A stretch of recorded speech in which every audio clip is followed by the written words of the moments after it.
കൊടുക്കാൻ തീരുമാനിക്കും. അപ്പൊ എന്റെ പങ്കാളി പറഞ്ഞു ഇതൊരാഴ്ചയ്ക്ക് തിരിച്ചുകൊണ്ടിരുന്നു, രണ്ടാഴ്ചയ്ക്ക് തിരിച്ചുകൊണ്ടിരുന്നു. ഞാൻ ചെന്ന് നോക്കിക്കുന്നു, ഒരാഴ്ച കഴിയുമ്പോഴാണെങ്കിൽ ഓരോ മടുത്ത് സാറേ മടുത്ത് എങ്ങനെ ജീവിക്കും, ജീവിക്കണമെന്നില്ല.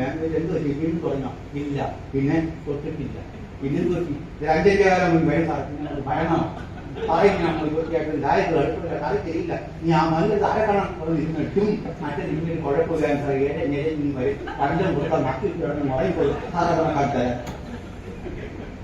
ഇത്രയും മധ്യവർഗ ലെവലിലുണ്ടാകാൻ കാരണമാരാ? അയ്യോ ഭാര്യമാരില്ല, മനസ്സിലായില്ലേ? എന്താണ് ഇതെന്നാണ് ഞാൻ പറഞ്ഞാലോ, സ്വാമി സ്ത്രീകൾക്കെതിരെ സംസാരിച്ച് താടി കത്തിക്കണം,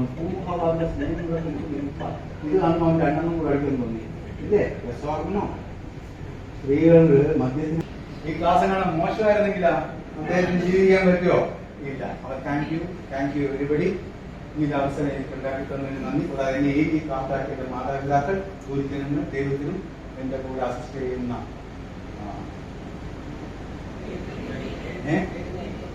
പറയുന്നത്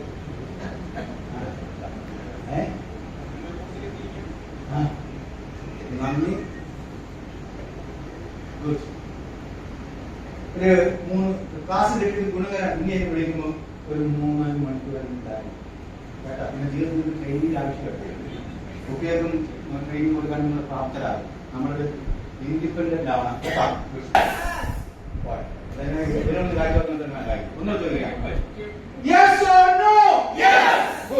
ഏതോ സൈഡിൽ ശബ്ദം പറഞ്ഞു. ഏത് സൈഡിലാണ്? ആ സൈഡിൽ ആണോ? പിന്നെ ഈ സൈഡിലാണ് ശബ്ദം വേണ്ട. ആദ്യം നിങ്ങൾ പറയും, നിങ്ങൾ പറയാം. Okay ready? Yes or no? Yes. Good. നിങ്ങൾ ഓക്കെ.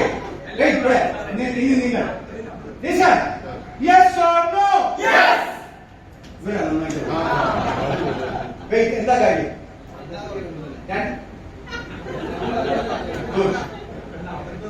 ആദ്യം നിങ്ങൾ പറഞ്ഞു, രണ്ടാമത് പറഞ്ഞു അല്ലേ? അതുകൊണ്ടാണ് ഇന്നും ഒരു ചാൻസ് തന്നാൽ തോപ്പിക്കാമോ? പറ്റുമോ? ചാൻസ് വേണോ? വേണം. തരട്ടെ? അങ്ങനെ എല്ലാം രണ്ടാമത്തെ ചാൻസ് ജയിക്കാൻ നോക്കട്ടെ. ഞാൻ പറഞ്ഞല്ലോ മനസ്സിലാവണം. ഇത് എന്നാൽ നിങ്ങളുടെ ആവേശം മനസ്സിൽ ചാൻസ് തോന്നിക്കണം. Okay ready?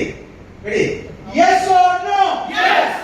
മത്സരം വന്നപ്പം കഴിവുകൾ പുറത്തു വന്നു. നിങ്ങൾ ഭാഗമായിട്ട് അനുസരിച്ച് ഇവരുമായിട്ട് മൂക്കില്ലാതെ നമ്മളാരുമായിട്ട് മത്സരിക്കണം. നിങ്ങളുടെ മുഴുവൻ കഴിവ് ആദ്യം ഒരു chance ചോദിക്കോ? I do my level best. Right? Yes or no? Yes. അവൻ മത്സരിക്കാനുള്ള സമയമില്ല എന്റെ മനസ്സിലെത്ത. അപ്പൊ ഇതിന് 2 പേര്. എന്റെ പേര് ശ്രീജിത്ത്. ഞാൻ കൊല്ലം ജില്ലയിലെ ഡിസ്ട്രിക്ട് സോയിൽ ടെസ്റ്റിംഗ് ലാബിലെ കൃഷി ഓഫീസറായിട്ട് വർക്ക് ചെയ്യുന്നു. സ്വദേശം കരുനാഗപ്പള്ളിയാണ്. സാറിന്റെ ക്ലാസ് ഞാൻ കഴിഞ്ഞ സെക്ഷനിലേക്ക് കേൾക്കാൻ പറ്റിയിട്ടില്ലായിരുന്നു. അപ്പൊ ഈ തവണ സാറിന്റെ ക്ലാസ് എന്ന് പറഞ്ഞപ്പോൾ അത് ക്ലാസ് കേൾക്കണമെന്ന് വളരെ ആഗ്രഹത്തോടു കൂടിയാണ് ഇരുന്നത്. അത് നേരത്തെ ഒരു മുൻവിധി ഉള്ളതുകൊണ്ട് എക്സ്പെക്ട് ചെയ്ത പോലെ തന്നെ വളരെ ഗംഭീരമായിരുന്നു. പിന്നെ കുറെ സ്പാർക്ക് ഉള്ളിൽ ഉണ്ടാക്കാൻ സഹായിച്ചു. അപ്പൊ അതൊക്കെ വീട്ടിൽ ചെന്ന് തീയായിട്ട് കത്തിയാൽ മതി എന്നുള്ളൊരു ഇത് മാത്രമേ ഉള്ളൂ. കത്തിക്കാൻ നോക്കാം. എല്ലാവർക്കും വളരെ ഗുണകരമായ ക്ലാസ്സായിരുന്നു.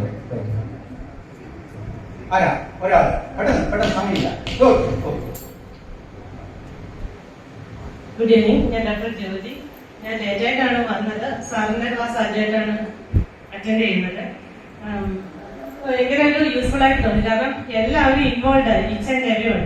അതാണ് എനിക്ക് ഏറ്റവും പോസിറ്റീവായിട്ട് തോന്നുന്നത്. എല്ലാവരും ഇൻവോൾവ് ആക്കാനും എല്ലാവരുമായിട്ട് ഐ കോണ്ടാക്ട് വെക്കാനും നമുക്ക് പെട്ടെന്നൊരു എനർജി ഫീൽ ആയതുപോലെ റീഫിൽ ആയതുപോലെ തോന്നുന്നു. Thank you so much.